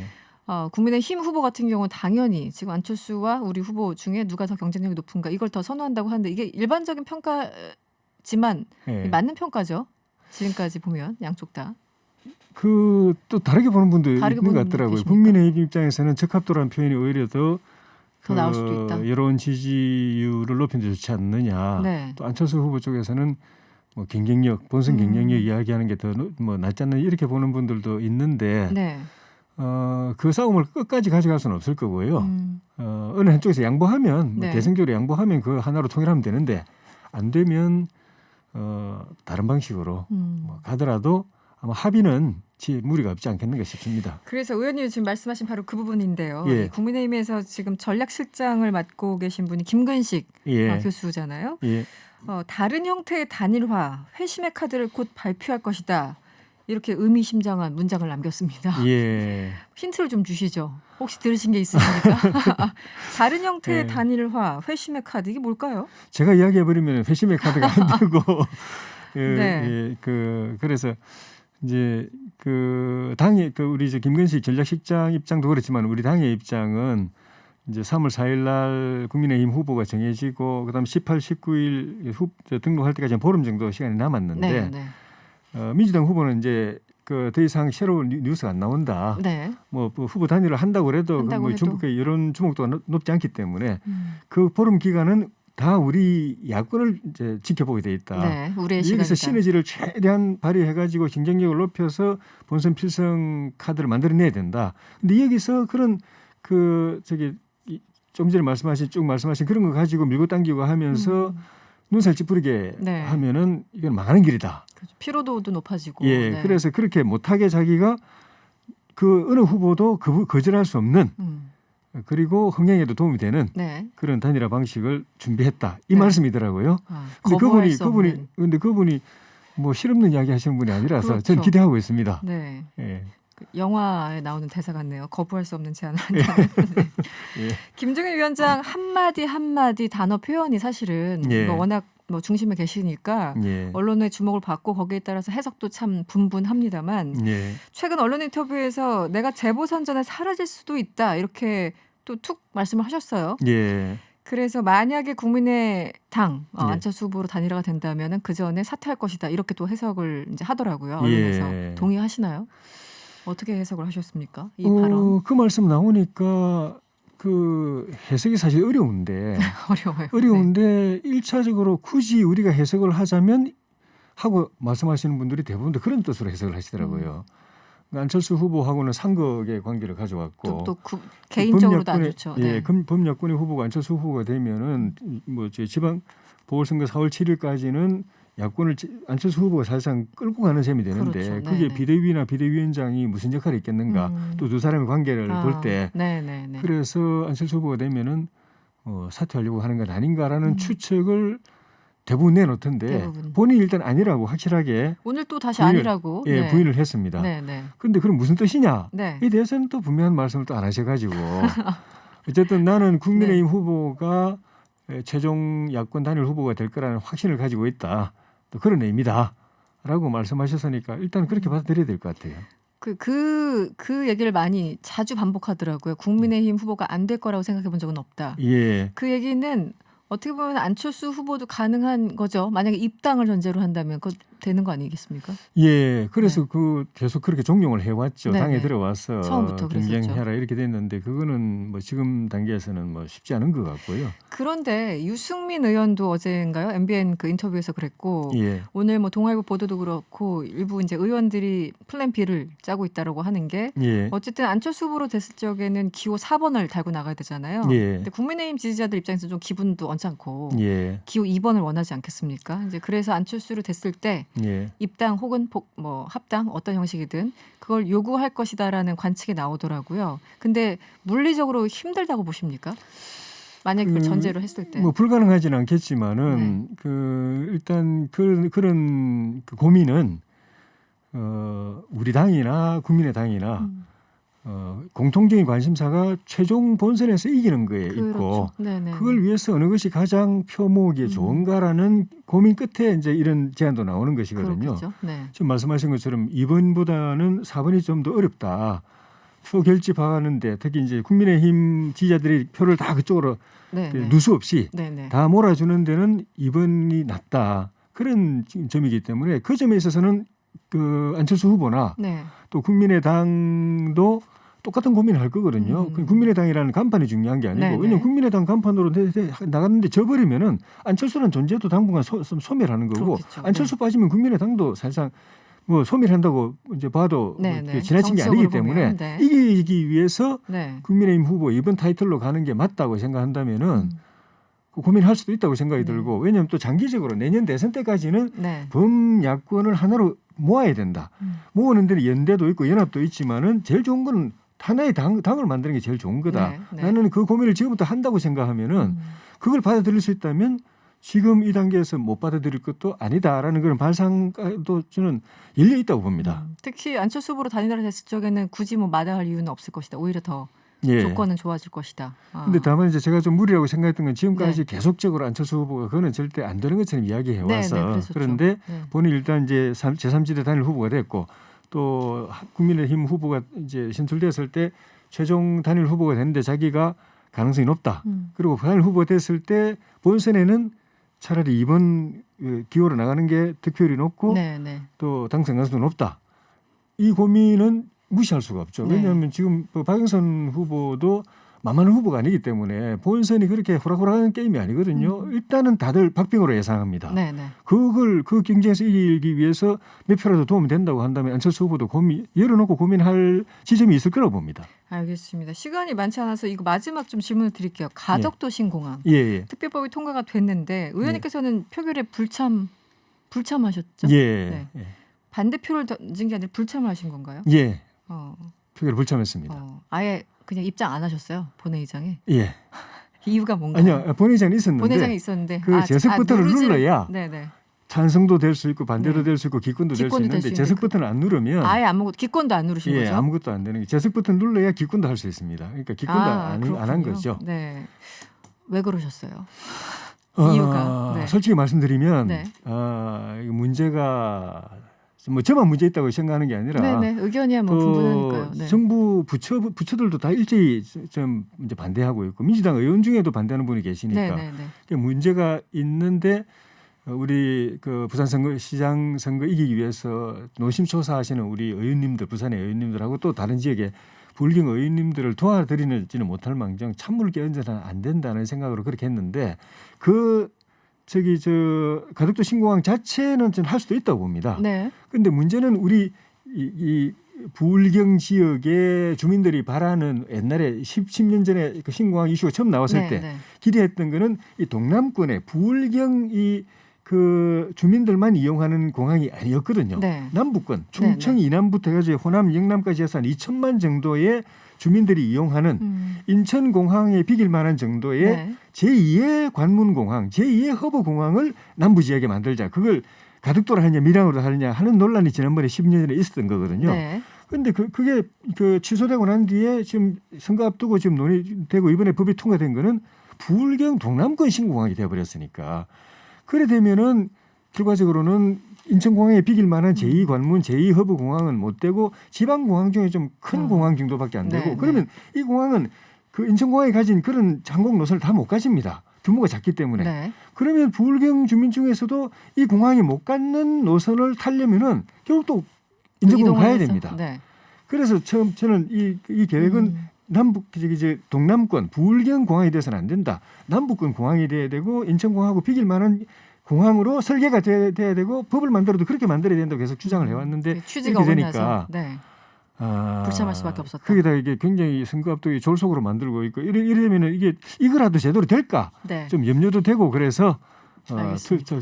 투표 참여를 못했습니다. 알겠습니다. 네. 오늘은 시간이 다 돼서 예. 여기에서 마무리를 하겠습니다. 오늘 고맙습니다. 예, 고맙습니다. 네, 지금까지 국민의힘 조혜진 의원이었습니다.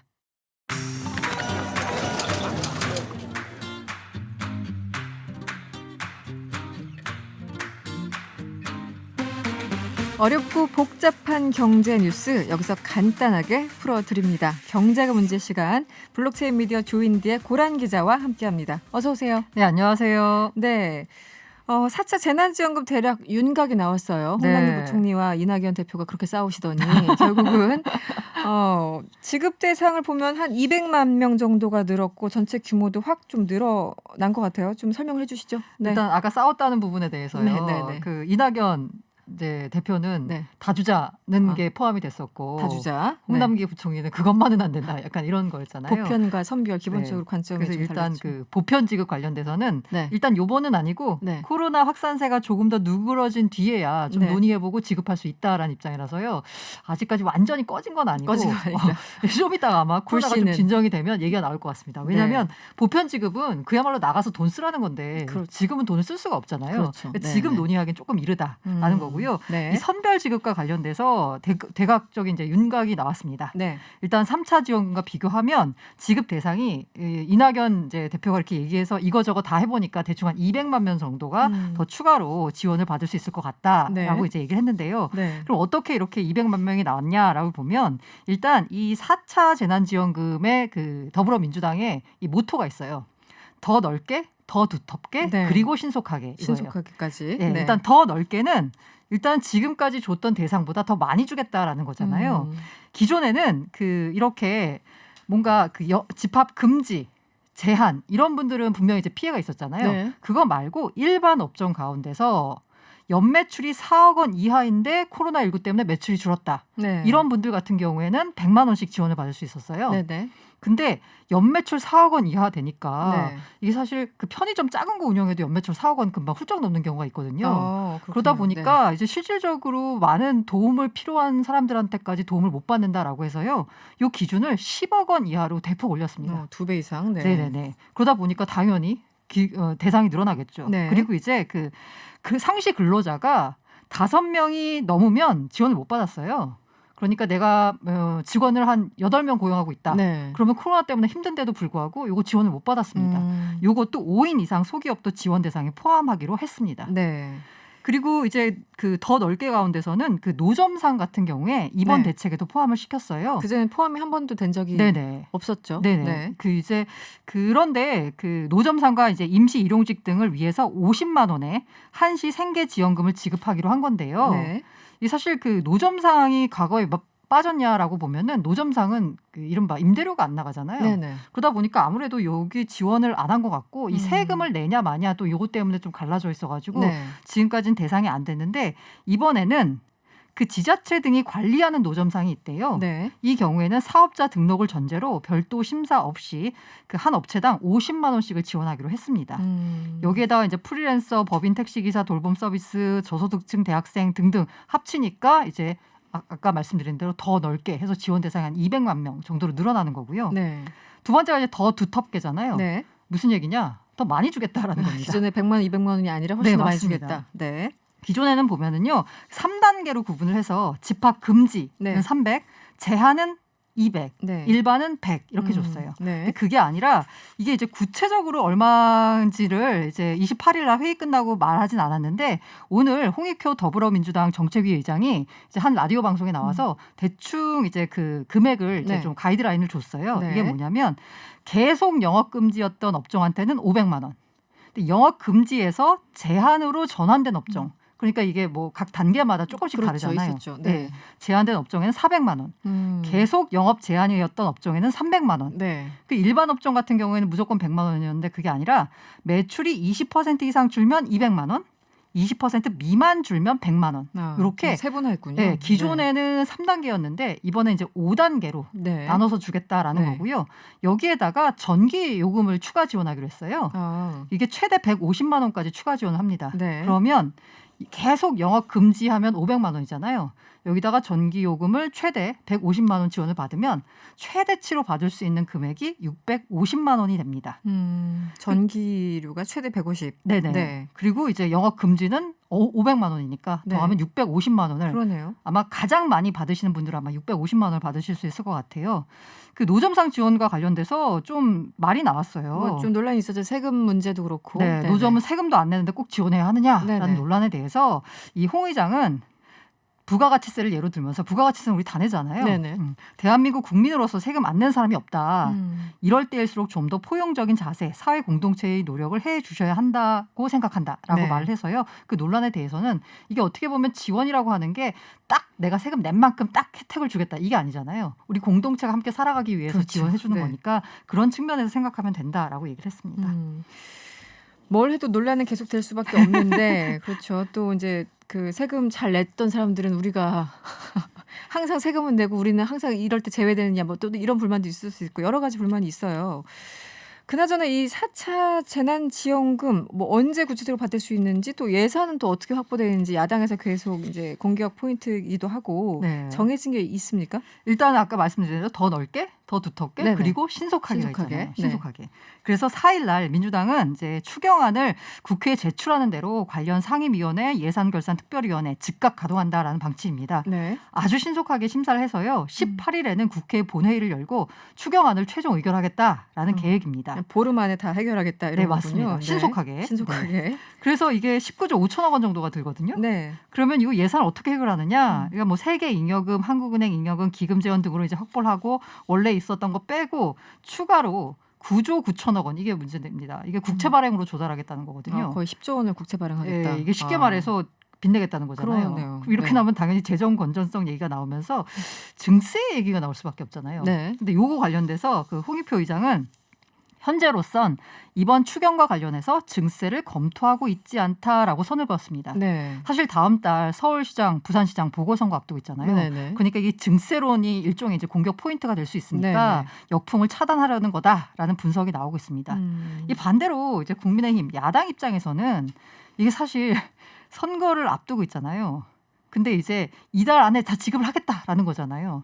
거기에 대해서 굉장히 네. 이건 매표 행위다까지 네, 맞습니다. 비판을 하고 있죠. 네, 네, 매표 야당에서는. 의도가 깔려 있다라고 주장하고 있습니다. 네. 그래서 주호영 국민의힘 원내대표가 오늘 페이스북에다가 문재인식 포퓰리즘이 거의 완성 단계에 이르렀다.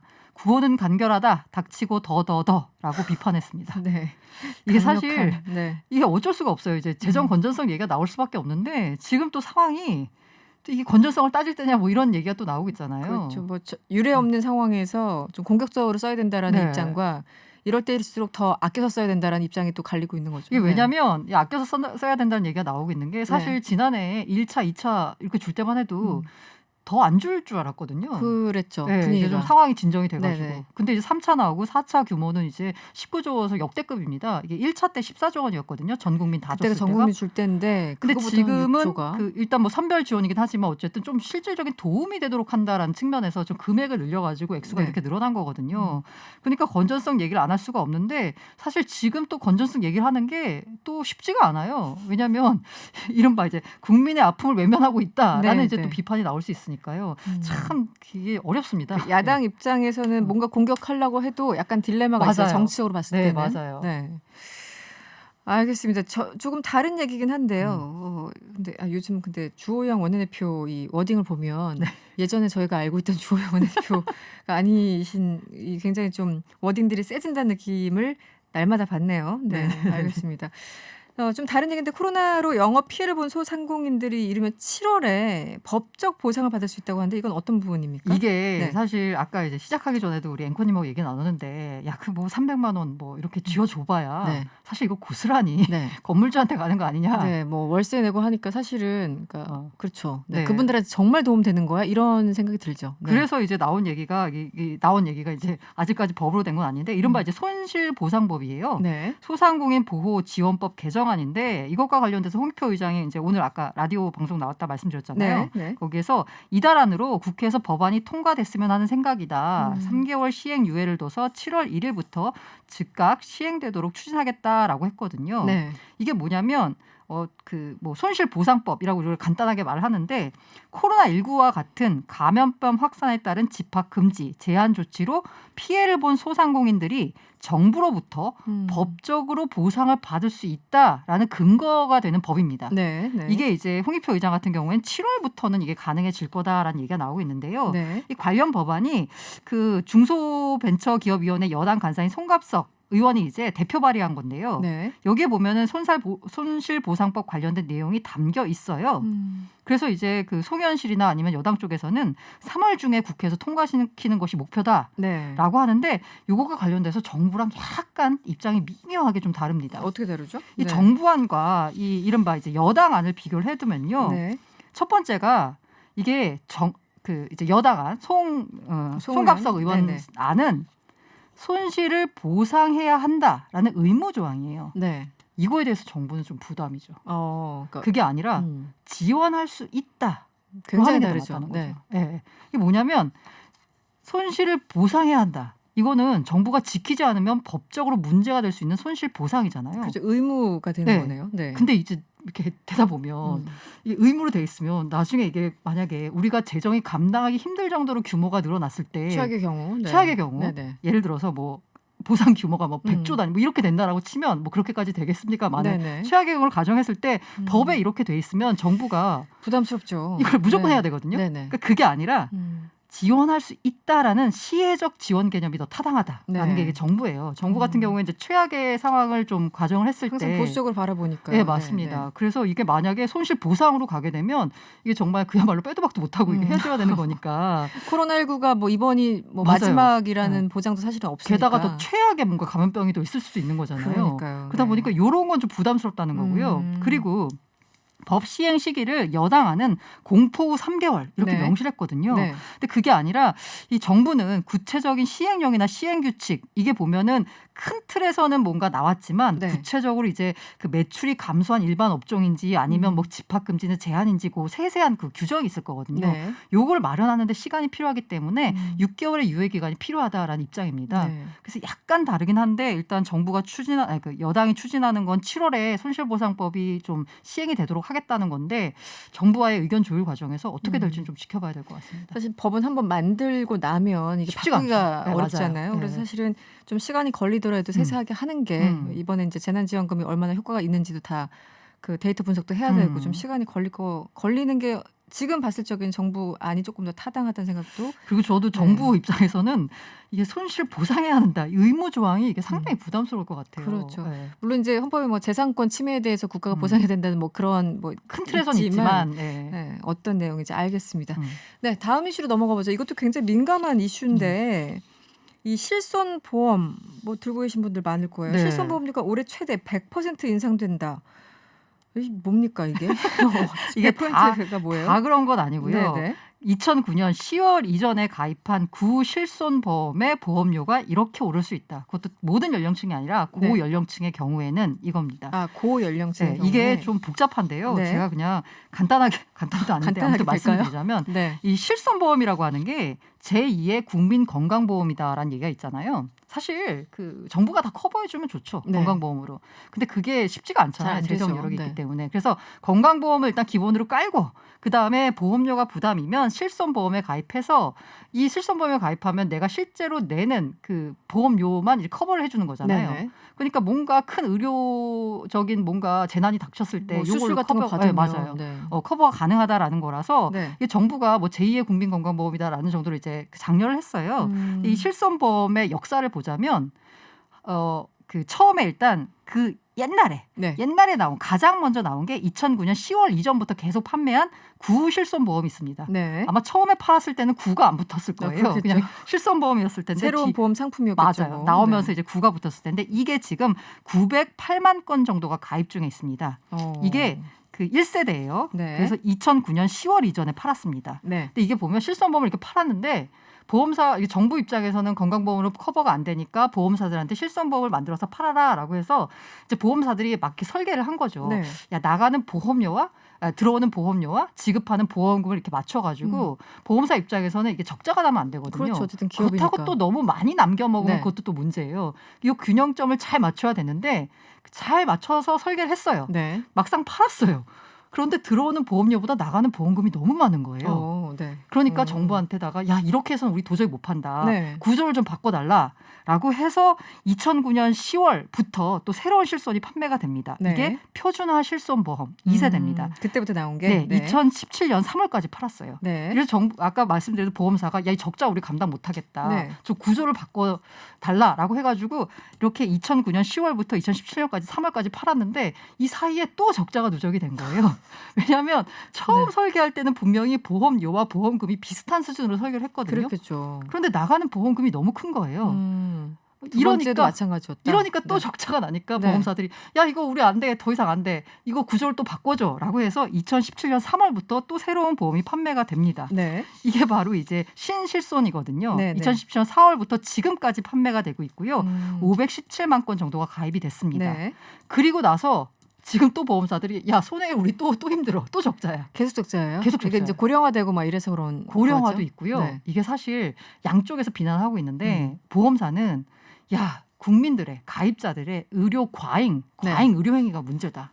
이거 받아가지고 도수 치료 받고 어디 가 좀 힘들면은 가서 이렇게 그 은행 가서 병원 가서 그러잖아요. 실손 있으세요? 이런 네네. 얘기 있어서 있다 그러면은 굉장히 받아도 안 돼. 굉장히 풍부한 의료 행위가 맞아요. 일어나죠. 받지 그때부터. 않아도 될 걸 굉장히 많이 해주잖아요. 네, 2번 갈 걸 3번 가신 분들도 맞아요. 있고 네. 또 의사들이 열심히 뭔가 제공하고 네네네. 네, 양쪽 다. 그러니까 이제 또 이렇게 약간 앓는 소리를 하니까 그리고 실제로 이렇게 되니까 보험사들이 이젠 아예 안 팔겠다 이런 거 나오고 있어요. 네.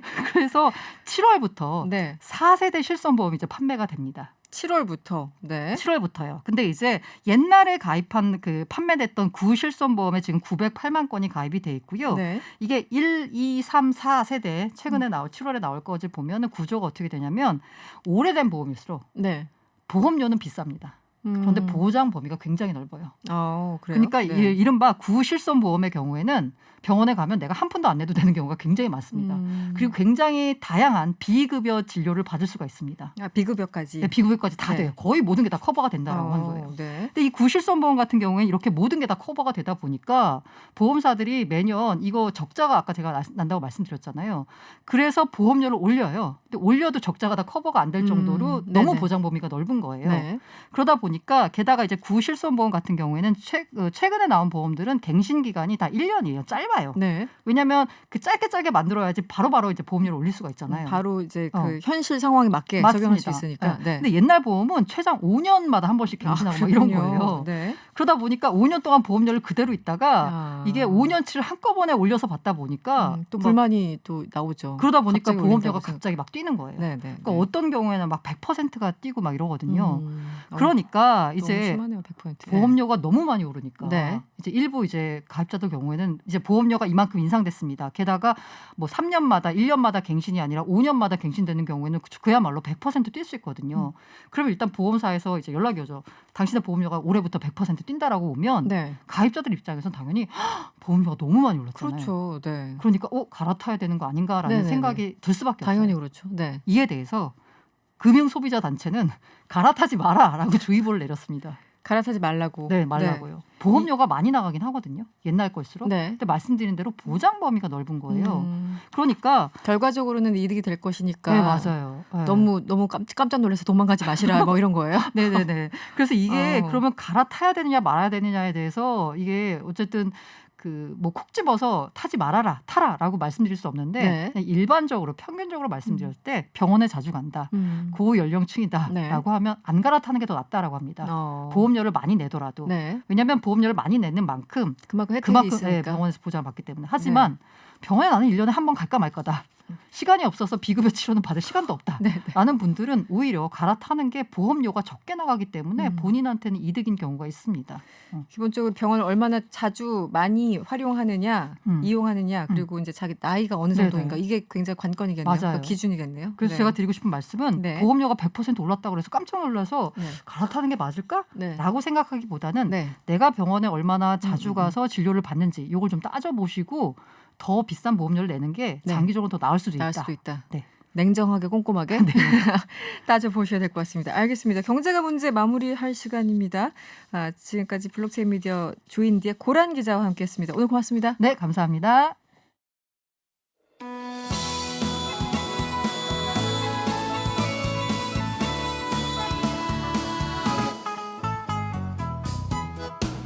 지구 환경을 지키기 위해서 함께 고민해보는 구해줘 지구 시간입니다. 오늘은 그린피스의 김연아 캠페이너 연결돼 있어요. 안녕하세요. 네, 안녕하세요. 네. 서울사무소 해양 캠페이너 김연아입니다. 네, 반갑습니다. 오늘은 어떤 주제 이야기 준비하셨나요? 네, 오늘은 전 세계 바다를 보호하기 위해서 공해상의 해양 보호 필요성에 대한 이야기를 준비했습니다. 해양 보호 필요성. 네. 저희들도 요즘 뭐 환경 관련해서 뉴스들을 많이 접하게 되는데 지금 그린피스에서는 오션 캠페인을 진행하고 있다고 들었습니다. 맞습니까? 네, 맞습니다. 예, 어떤 내용인가요? 네. 지금 전 세계 바다는 기후 위기 그리고 과도한 개발 또 남핵으로 빠르게 훼손되고 있는데요. 현재 공해에서 인간의 접근을 엄격히 금지하는 절대보호구역은 단 2%에 불과합니다. 네. 과학자들은 최소 30% 이상을 해양보호구역으로 지정해야 한다고 얘기를 하고 있고요. 그리고 유엔에서는 글로벌 해양협정을 통해서 2030년까지 전 세계 바다 30%를 해양보호구역으로 만들기 위해 논의 중이고요. 네. 마지막 4차 회의가 오는 8월 개최될 예정입니다. 네. 이에 저희 그린피스 서울 사무소는 유엔 회의에 참가하는 한국 정부 대표단이 강력한 해양보호구역 지정을 위해서 적극적인 의사결정을 할 수 있도록 캠페인 활동을 진행하고 있습니다. 절대 보호 구역이 지금 2%밖에 안 된다고요? 인간이 아예 접근을 못하는 곳이? 네, 맞습니다. 그런데 지금 뭐 과학자들은 물론이고 유엔에서도 어쨌든 30%까지 확대하고자 한다. 2030년까지. 네, 맞습니다. 네. 이게 가능할까 모르겠는데 어쨌든 네, 글로벌 해양 협정이라는 게 구체적으로 어떤 건지 잘 지켜지고 있는 건지 좀 설명을 해주시죠. 네, 바다에서의 무분별한 개발 그리고 오염, 기후 위기로 인해서 전 세계 바다의 이제 생물 다양성이 지속적으로 감소하고 있고요. 네. 그리고 그 부정적 영향이 계속해서 커지고 있지만 사실 아직까지 효과적인 국제적 제반 장치가 없었던 게 사실입니다. 네. 그래서 이제 여기서 문제를 인지했던 유엔 산하의 세계 각국은 국가 관할권박, 즉 공해라고 하죠. 공해의 생물 다양성 보호를 위해서 정부 간 회의를 소집을 했고요. 이 회의에서 국제적으로 법적인 구속력을 지닌 기구를 개발을 해서 공해상 생물과 그리고 그들의 서식지 보호를 위한 총 4차례 회의 중에 네. 첫 번째 회의가 지난 2018년에 열렸고요. 네. 그리고 올해죠. 2021년 여름 마지막 4차 회의를 끝으로 논의를 종료할 계획입니다. 2018년에 있었고 지금까지 논의가 지속되고 있고요. 사실 이제 공해상에서 해양보호구역을 지정한다라는 게 중요한 건 알겠는데 이게 어떤 의미가 있는 겁니까? 구체적으로? 사실 현재 공해는 아까 말씀드렸던 것처럼 보호를 위한 법적 규제가 너무나 부족하기 때문에 네네. 극심한 개발과 훼손이 계속되고 있는 실정인데요. 네. 2030년까지 공해상 30%까지 확대하게 된다면 개발 그리고 남핵과 같은 사람들의 접근이 제한되어서 지속 가능한 해양 자원 환경이 만들어질 수 있습니다. 네. 그리고 해양 생태계가 대기의 열과 탄소를 포집해서 탄소 순환을 유지시킬 수 있기 때문에 바다는 기후 위기를 완화시키는 중요한 역할을 해낼 수도 있는 거고요. 네. 우리나라는 지금 어떤 입장을 취하고 있나요? 사실 한국 대표단은 반대 의사를 표명하지는 않았지만 네. 공해상 해양보호구역에 대한 공식적인 입장을 아직은 밝히지 않은 상태입니다. 그에 반해서 현재 영국, 독일, 스페인 등을 포함한 전 세계 약 60개국이 이미 공해 30%를 2030년까지 보호구역으로 지정하는 것에 대해서 공식적으로 지지를 표명했습니다. 60개국 정도가 30%이 해양 보유구역으로 지정하는 것을 지지했다는 뜻인 거죠? 네, 맞습니다. 네. 그런데 우리나라는 아직 애매한 그런 입장이고. 네, 네. 아직은 공식적인 입장을 밝히지 않은 상태예요. 그 뭐 배경이 있을까요? 혹시 이유가 참여하고 싶지 않은 걸까요? 궁극적으로. 일단은 사실 국내에서 해양보호구역을 확대하는 조금 긍정적인 움직임은 내보이고 있는데 네. 그런 부분들은 저희가 이제 앞으로 8월까지 5개월간의 이제 기간이 남았는데 네네.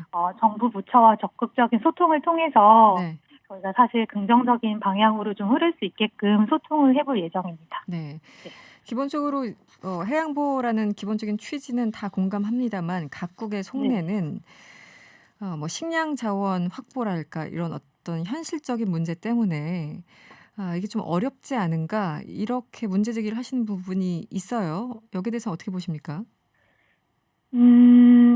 그러니까 이제 질문을 주신 부분이 네. 이제 식량 자원을 안정적으로 확보하기 위해서 네네. 이제 조금 해양적으로 해양 보호를 조금 반대를 해도 되는 입장을 조금 가져도 되지 않느냐라고 제가 조금 이해를 하고 말씀을 드리면 네네. 사실 바다에서 나는 식량 자원의 안정적인 확보를 위해서 필요한 게 바로 강력한 해양 보호 구역이거든요. 오히려. 네, 맞습니다. 그래서 한 가지 예를 말씀드리면 네. 한국을 포함을 해서 대표적인 조업 국가에서 이제 잡아들인 태평양 참다랑어 같은 경우는 네. 사실 현재 대부분 멸종이 된 상태이고요. 네. 그리고 인류가 어업을 시작하기 전과 비교를 하면 단 3%만 생존을 하고 있다고 하거든요. 네, 그래서 결국엔 과도한 어업 활동을 통해서 우리가 즐겨 먹는 수산물을 미래에는 먹지 못하게 될 수도 있는 거예요. 네. 그래서 미래에도 지속 가능한 해양 자원을 위해서는 과도한 어업이 중단되어야 하고요. 이것을 막을 수 있는 해결책이 바로 해양보호구역이라는 강력한 해양 협정에서 찾을 수 있는 게 될 것 같습니다. 네. 앞으로 그린피스에서는 어떤 구체적인 계획을 좀 갖고 계신가요? 네, 글로벌 해양 협정을 위한 마지막 회의가 앞서 말씀드렸던 것처럼 올해 8월에 개최가 될 예정에 있고 그리고 약 5개월의 시간이 남았는데요. 이 기간 동안 저희는 시민 참여에 힘을 더해서 한국 정부 대표단이 해양 보호를 위해서 적극적인 의사결정을 할 수 있도록 매진할 예정입니다. 그래서 해양 보호를 위한 시민 인식을 높이고 또 실제로 시민분들이 직접 참여할 수 있는 온라인 그리고 오프라인 활동과 함께 정부 대표단과의 효과적인 소통을 위해서 다양한 이제 해양 보호 캠페인 활동을 준비를 하고 있어요. 네. 사실 요즘 이 코로나도 그렇고 환경 문제에 대해서 많은 사람들이 관심을 갖기 시작했고요. 쓰레기 줄이기부터 플라스틱 사용 줄이기 등등 많은 논의가 이루어지고 있는데 특히 우리나라는 삼면이 바다로 이루어져 있잖아요. 네. 조금 더 지켜야 할 부분이 많아 보이는데 일상생활에서 실천할 수 있는 게 있다면 어떤 게 있을까요? 네. 무엇보다 바다를 우리 생활의 한 부분으로 인식을 하는 게 가장 중요할 것 같아요. 네. 사실 바다의 위기가 곧 우리 삶의 위기로 이어질 수 있다는 것을 이해하는 것이 중요한 것인데요. 사실 한국은 다들 수산물 좋아하실 텐데 네네. 수산물을 통해서 단백질을 섭취하는 비율이 높은 국가 중에 하나예요. 그래서 일상에서 수산물을 정말 자주 접하고 있습니다. 네. 그래서 바다가 보호되면 지속 가능한 어업이 가능하게 되고 미래에도 원활한 수산 자원의 수급이 가능하게 되는 거고요. 네. 그리고 무엇보다 바다의 탄소 순환 작용을 통해서 지금 기후 위기를 완화시켜서 우리의 삶이 조금 더 안전하게 유지될 수 있도록 도와주는 역할을 바다가 할 수 있어요. 알겠습니다. 오늘은 여기까지 듣겠습니다. 고맙습니다. 감사합니다. 네, 지금까지 그린피스 김연아 캠페이너와 함께했습니다. 강원도에 이어 강원도에 눈이 굉장히 많이 온다고 합니다. 서울 양양고속도로, 영동고속도로 곳곳에 교통 상황이 안 좋다고 하고요. 특히 양양고속도로는 미시령 부근으로 차가 아예 다니기 어렵다고 하니까 참고하셔야 될 것 같습니다. 네, 그리고 서울에도 곳곳에 눈이 오는 곳이 있으니까요. 안전운전 하시기 바랍니다. 마음이 급해도 천천히 가시는 게 빨리 가시는 겁니다. 네, 저희들이 준비한 내용은 여기까지입니다. 명랑시사는 내일 저녁 6시 10분에 찾아오겠습니다. 편안한 저녁 되시고요. 지금까지 이승원이었습니다.